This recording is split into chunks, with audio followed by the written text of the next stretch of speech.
Hello everyone, and welcome to my GMB24 Update official channel. I hope everyone is having a wonderful day. Before we begin, please hit the subscribe button and give this video a thumbs up.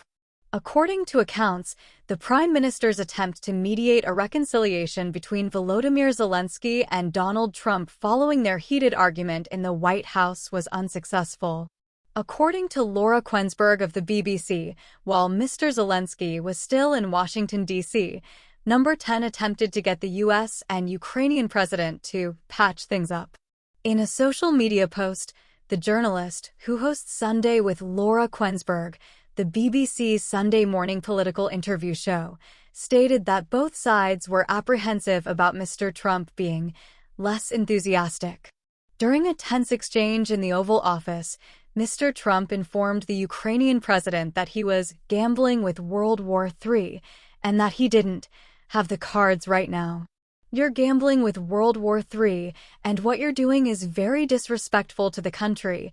This country that's backed you far more than a lot of people say they should have, Mr. Trump said to his Ukrainian counterpart as tensions erupted. Vice President J.D. Vance reportedly accused Mr. Zelensky of being disrespectful during the tense screening, saying he had not expressed enough gratitude for U.S. military assistance during the conflict, an accusation that Mr. Zelensky refuted.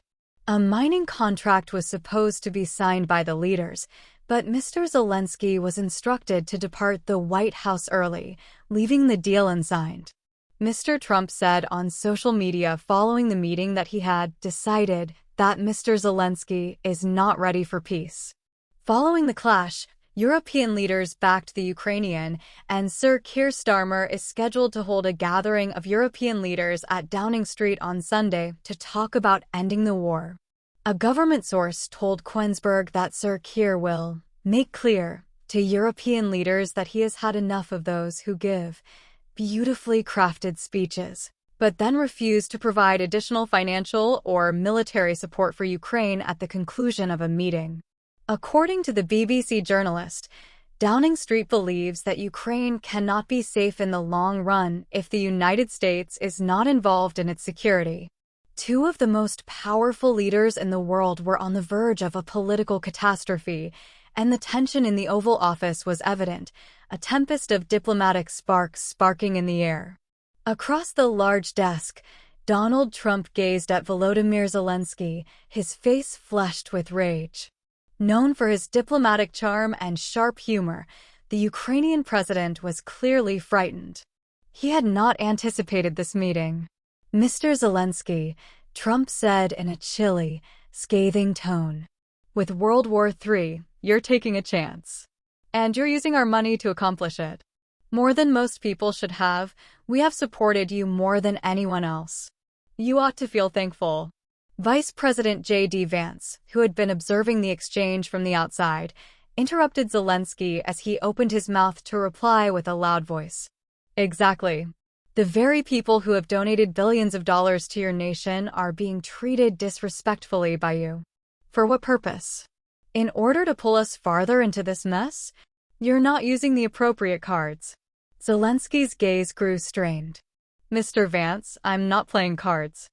I am battling for the survival of my people. There won't be any Ukraine left to discuss if we lose this war. He spoke in a stern yet frustrated tone. Trump leaned forward and drummed the desk with his fingers. Do you not understand? You're getting closer to entangling the entire world in a conflict that we might not be able to resolve the more you push us. Do you believe that you are defending the survival of your people? Perhaps we ought to inquire as to whether you are prepared to make the same sacrifices for the future of your nation. Every word they spoke seemed to tighten the air between them. Despite his best efforts to remain calm, Zelensky's patience was wearing thin. For this moment, he had traveled thousands of miles to forge important agreements and reinforce his ties with the United States. Rather, he was ensnared in a verbal duel with a man whose unpredictable nature was only surpassed by his own ego. Listen, Trump added in a quiet but distinctly acerbic voice, you may have your little speeches and your European allies, but you're forgetting something important. This is America. We have been quite giving. You cannot simply keep requesting more without providing anything in return. A thick and oppressive hush descended upon the room. Zelensky's thoughts whirled. What had gone wrong? With this meeting, he had anticipated that a new chapter would begin, one in which the United States would pledge to support Ukraine for however long it took to combat Russian aggression. Rather, he felt as though the walls were enclosing him. Despite the stress, Zelensky's voice remained firm as he finally stated, "I came here to work with you. However, it appears that we are not in agreement." A faint, almost derisive smirk curved Trump's lips. "And what are you expecting me to accomplish? Forward another tank and weapon shipment? We've already done that. You must realize that Americans are worn out. To be honest, I am, too." Trump gave one last sneer and got up from behind the desk. "That concludes our day. Perhaps we can speak once more when you're prepared to face the issue as it is." As Trump and Vance left the room without saying another word, Zelensky stood there, his thoughts racing. It had been a disastrous meeting. It was a public disgrace, which was worse than a failure. He had expected greater understanding and support when he arrived in Washington, but instead he had encountered suspicion and frustration. His aides noticed the stress on his face as he left the Oval Office. Reaching for his phone, his hands shaking, he prepared to call his squad back in Kiev. He needed to leave this disaster and figure out how to save what little he had left. However, he was unaware that this was only the start. Chapter 2: Crisis Diplomacy. Political leaders were already preparing for the impact back in London. Following the White House meeting, Zelensky's team had made an urgent contact to the UK government. "It's worse than we feared," was the straightforward but terrifying statement. "Trump will no longer support us." Prime Minister Rishi Sunak had been keeping a careful eye on the events, but he didn't fully comprehend the seriousness of the situation until Laura Quensberg of the BBC broke the news. The Prime Minister was aware that the UK could not watch helplessly. Although Zelensky's trip to Washington was meant to represent a turning point in the global response to the war, it now seemed as though the US was retreating. What chance did Ukraine have of winning this war if the United States was losing faith? The phone lines then started to buzz. The leader of the Labour Party and leader of the opposition, Sir Keir Starmer, promptly called a meeting with the Prime Minister. The British government had to take action, and they had to take it quickly.